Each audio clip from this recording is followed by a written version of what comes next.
السلام عليكم، معاكم فطوم. النهاردة هنعمل طاجن بامية باللحمة رائع وتحفة جدا جدا، وكمان هوريكم طريقة من الطرق لسلق اللحمة ان شاء الله تعجبكم، وان شاء الله الأكلة تطلع سهلة وبسيطة وتقدري تعمليها بكل سهولة. انا عندي هنا حلة هحط فيها نص معلقة سمنة زي ما انتي شايفة، مش حاجة كبيرة خالص، ممكن تستخدمي زيت لو انتي حابة، بس انا بحب استخدم السمنة.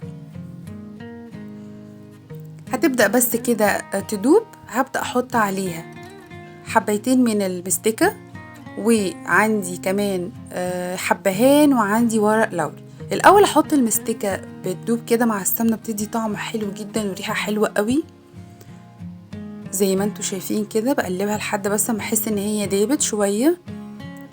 هبدأ انزل بفصين من الحبهان، وبعدين هنزل باللحمة اللي عندي. انا اللحمة اللي عندي كانت موزة، تقدري تستخدمي اي قطعة انت عايزاها، مفيش اي مشكلة، هي بس بتختلف في التسوية. ببدأ ارصها زي ما انت شايفة كده في الحلة علشان خاطر تاخد صدمة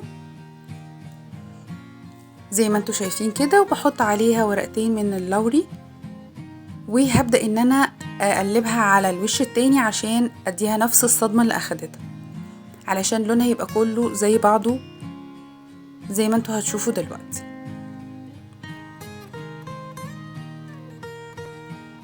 الطريقة دي بقى يا جماعة بتخلي طعم اللحمة حلو جدا، مفيش ابدا اي ريحة زفارة، وبتخلي اللحمة ريحتها كمان جميلة، والشوربة رايقة قوي زي ما انتوا شايفين كده. قلبتها على الوش التاني. هبدأ بقى دلوقتي انزل بايه، هبدأ انزل بالبصل عندي، وكمان هنزل بجزر انا مفرزناه، طبعا جزر فريش يبقى برضو تمام مفيش مشكلة. الجزر بقى بيدي طعم حلو قوي للشوربة، وبيشيل اي زفارة. وهنا حطيت كرفس، انا بحب احط قوي الكرفس العادي البلدي بتاعنا مش الفرنساوي، بحب احطه قوي في اللحوم، في البط، في الحمام، الحاجات اللي هي ليها ريحة نفاذة يعني. ونزلت بالطماطم وبقية الورق اللوري والحبهان اللي كان في الطبق، اديتهم تقليبة كده زي ما انتوا شايفين. اهم حاجة بقى هنا ما تنزليش ابدا بمية عادية، لا لازم تكون مية مغلية. هبدأ ان انا اغطي اللحمة بالمية زي ما انتوا شايفين، وهسيبها بقى تغلي على النار. اول ما بدأت تغلي طلعت، بصوا الريم ده حاجة بسيطة جدا جدا، الطريقة دي ما بتخليهاش تطلع ريم كتير اصلا. زي ما انتوا شايفين كده بدأت ان انا اشيله.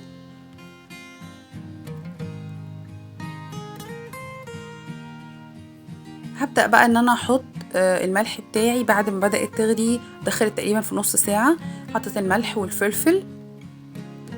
هنا كانت الشوربة خلصت، بصوا بقى لونها عامل ازاي، لونها خطير وريحتها حلوة جدا وطعمها احلى، واللحمة عندي مستوية جدا، رغم ان انا لسه هحطها في الطاجن، بس انا بحب ان انا اسويها كويس.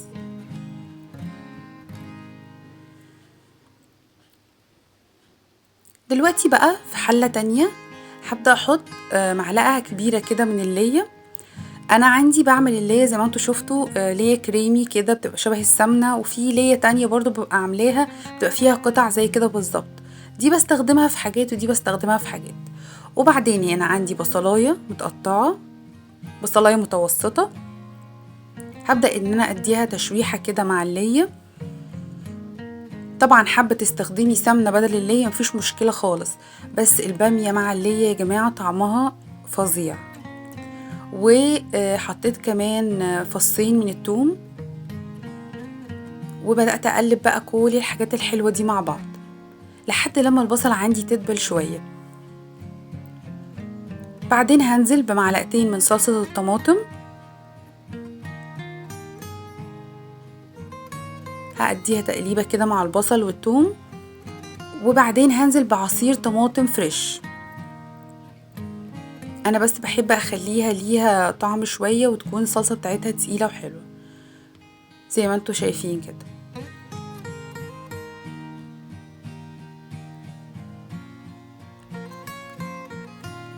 وبعدين هنزل بالبامية عندي كنت مفرزناها، وبعد كده هنزل عليها بالشوربة بتاعتنا. بصوا الشوربة رايقة ازاي، تحفة بجد. ان شاء الله لما هتجربوا طريقة تسليق اللحمة دي ان شاء الله هتعجبكم جدا. وبدأت كده افككها بالمعلقة، هي بتفك بسرعة جدا. وبعدين ملحتها، حطيت عليها الملح بتاعي وكمان فلفل وكمون وبابريكا عشان تدي لون حلو كده. وبدأت كده اديها تقليبة مع بعض، وهغطي عليها وهسيبها على نار متوسطة. بعد ما هتبدأ تغلي، بعد الغليان بنص ساعة، هبدأ ان انا انزل اللحمة اللي عندي اللي كنا سلقينها، وهغطي عليها تاني. وبعدين هسيبها كمان ساعة الا ربع على النار، على نار متوسطة مش عالية خالص، عشان انا مش عايزة ازود لها مية تاني ولا اي حاجة. وبعدين حطيت عليها عصير ليمونة، وبدأت ان انا بقى افضيها في الطاجن علشان تكمل سواها في الفرن. هي كده 3/4 سوا البامية، طبعا اللحمة مستوية تماما. هبدأ ان انا افضي كله في الطاجن زي ما انتوا شايفين كده. بس هحط على الوش كده طماطميتين مع 2 فلفل حامي، يعني كشكل بس مش اكتر. وكمان طعمهم بيبقى حلو قوي، المشوي الفلفل المشوي والطماطم المشوي بيبقى طعمها حلو قوي.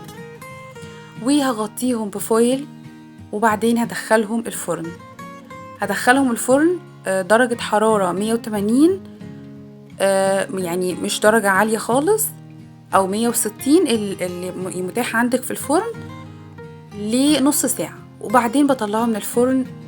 بصوا الشكل والجمال بجد تحفة.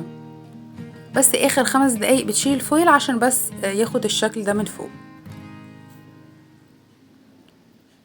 تحفة تحفة، وطعمه فظيع يا جماعة، وريحته حلوة قوي بجد. ان شاء الله انا واثقة ان هو هيعجبكم، وواثقة كمان ان طريقة البامية دي هتحبوها جدا جدا. هنا بوريكم اللحمة اصلا، بص يعني خلاص هي مهرية. وعملت كمان معاها سلطة الزبادي اللي احنا كنا عاملينها قبل كده على القناة مع بعض، بتليق معاها جدا جدا وحلوة قوي معاها. تقدري بقى تاكليه برز، بعيش شامي، بعيش بلدي، اللي تحبيه. بوريكم ازاي اللحمة بتتقطع بكل سهولة، وهو ده اللي انا عاوزاه. والبامية كمان مستوية قوي وحلوة قوي قوي، زي ما انتوا شايفين مستوية ازاي البامية. ودي سلطة الزبادي اللي احنا عملناها مع بعض. يا رب يكون الفيديو سهل وبسيط وعجبك. لو الفيديو عجبك متنسيش تضغطي على زرار الاشتراك وتعملي لي لايك وشير، وكمان تفعلي الجرس عشان يوصلك كل جديد بينزل. وألف هنا وبس.